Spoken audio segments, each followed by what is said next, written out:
Hi, and welcome to Old Time Knowledge. Well, as I promised, today I'm doing a chocolate chip cookie video. Who doesn't love chocolate chip cookies? And this is the only chocolate chip cookie recipe you will ever need. The original, the one, the only Nestle Toll House chocolate chip cookie recipe. I'm sure a lot of you use this, but since there are so many chocolate chip cookie recipes online, I'm guessing some of you don't, so I'm going to share it here because this is the very best one. Let's get to it. First, we're going to start with good old Nestle Toll House semi-sweet morsels. You can use the milk chocolate ones if you want. I've always used the semi-sweet. That's what we've always used for these, and they are just perfect. You'll find the recipe for the chocolate chip cookies on the back of the Nestle Toll House chocolate chip bag. This is the same recipe that it's been for years. It's the same recipe that's in the Nestle Toll House recipe collection cookbook. So if you won't ever have to go online and look for this recipe because it's always right there. So I've got all my ingredients ready to go. I'll take you through them one by one. We've got 2 sticks of butter softened. I've softened them up just a little bit. 3/4 of a cup of brown sugar. 3/4 of a cup of regular white sugar. Got 2 1/4 cups of flour.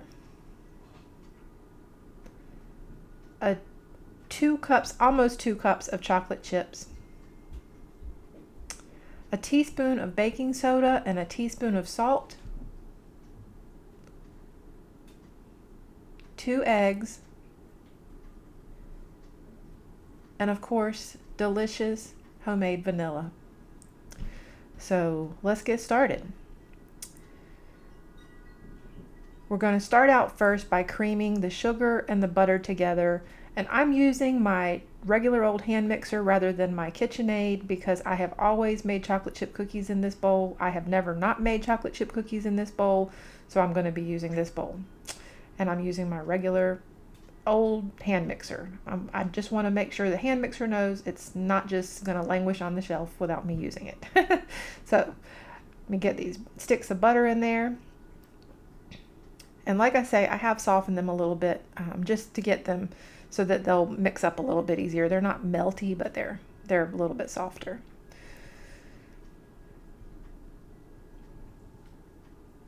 Y'all, we go through a lot of butter, whether it's, me baking things like this or cooking or putting it on toast or biscuits or just whatever. I mean, pretty much if I can find a reason to use butter, I'm going to use butter because I love it.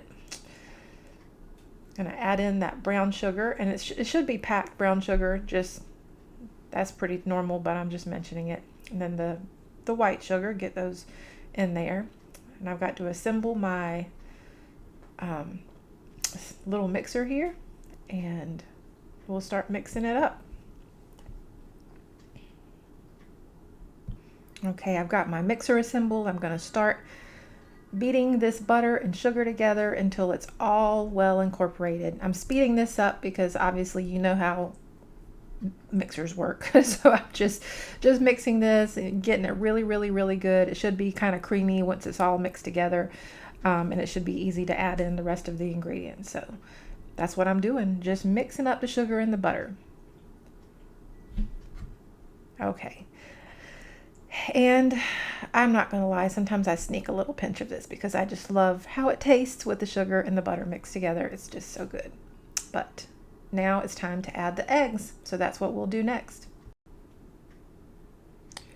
Y'all, they say that you're not supposed to eat cookie dough because it's got raw eggs in it. But I don't know about y'all, but I just can't resist the cookie dough, even with the raw eggs in it. I know it's not supposed to be good for you because you can get salmonella and all. But I've also read that if you're really careful and you don't let the outsides of the shells touch the insides of the what's in the egg, that really reduces the chances of that. Also, buying organic eggs can help. Making sure you know where your eggs are coming from can help. There's a lot of different things. I also believe it's good to go ahead and add your extract in, your vanilla right on top of the eggs, because maybe that alcohol will kill any germs if they're in there. Maybe I'm just deluding myself, but whatever. I love cookie dough, and I am going to always enjoy cookie dough every time I make cookies because I am just all about it. And no apologies, no regrets. Let me just get these eggs mixed in here really good. It's not just cookie dough, y'all. I'll do this with cake batter too. I just have never seen a batter or a dough that I'm afraid of. Now it's time to add the flour. So we're going to get the flour dumped in there and get that mixed in. Oh, and the baking soda and the salt, got to get that in there too. All those dry ingredients.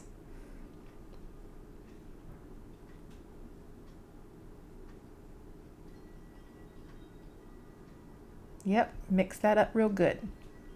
I'm going to speed this up. Well, it's just mixing really fast, just getting all that flour mixed in with the sugar and the baking soda and all that good stuff.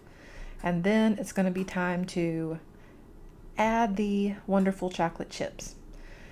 So I will say this, the recipe on the back of the bag says 2 cups of chocolate chips, but I have a larger bag of chocolate chips.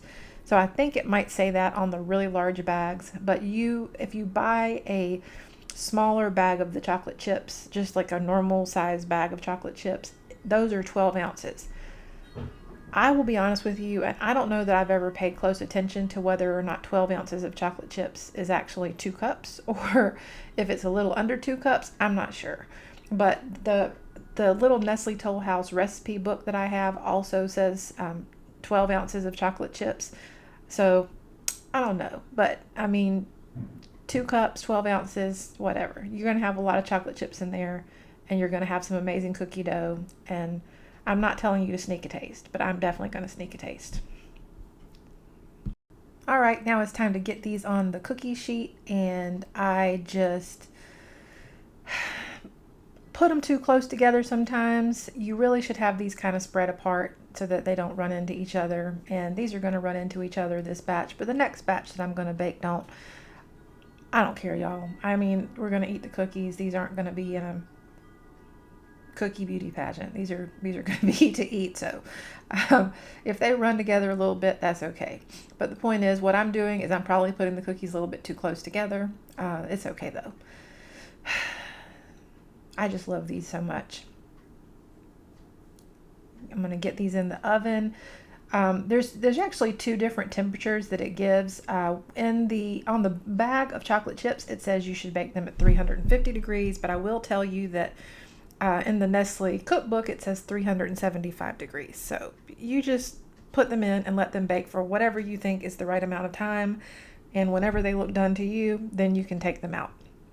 And honestly, these are just fine. These are great for me. We love them.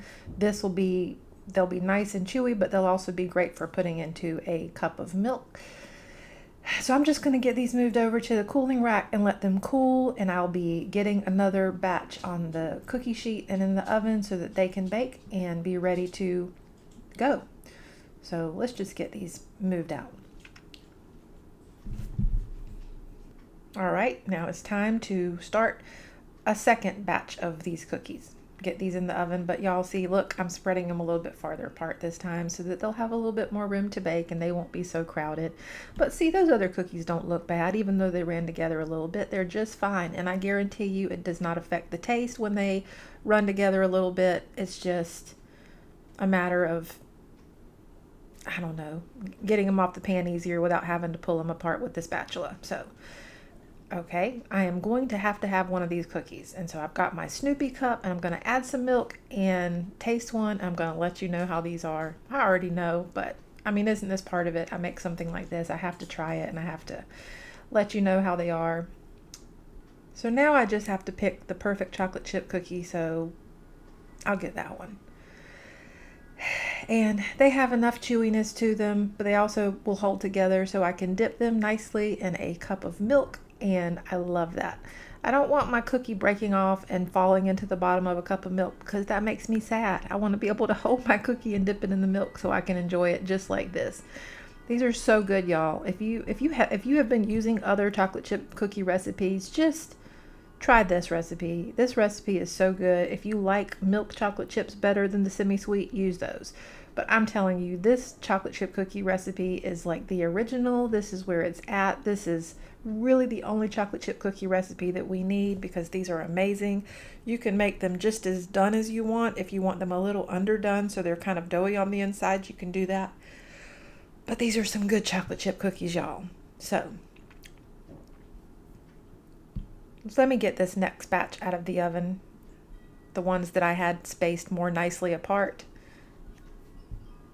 So you see they spread out better, and they'll be easier to get off the cookie sheet and put on that little cooling rack over there because they're not stuck together at all. But really there's not much difference. They're a little bit rounder, but in the end they're all delicious chocolate chip cookies. So anyway, I just hope that you'll make these and let me know what you think in the comments below. And you know what, if you're not already subscribed to this channel, by all means please subscribe, because how else are you going to know when I have new videos? I want you in my community. I want you subscribing to my videos and commenting and liking and all that good stuff. And I'm getting so close to 1,000 subscribers now, y'all. It's a big deal. I just didn't see this coming, but I'm super excited about it. So I want to thank all of you for watching. I hope you have a wonderful weekend and a great week ahead. I thank you so much for watching, and I'll see you again soon. Bye-bye.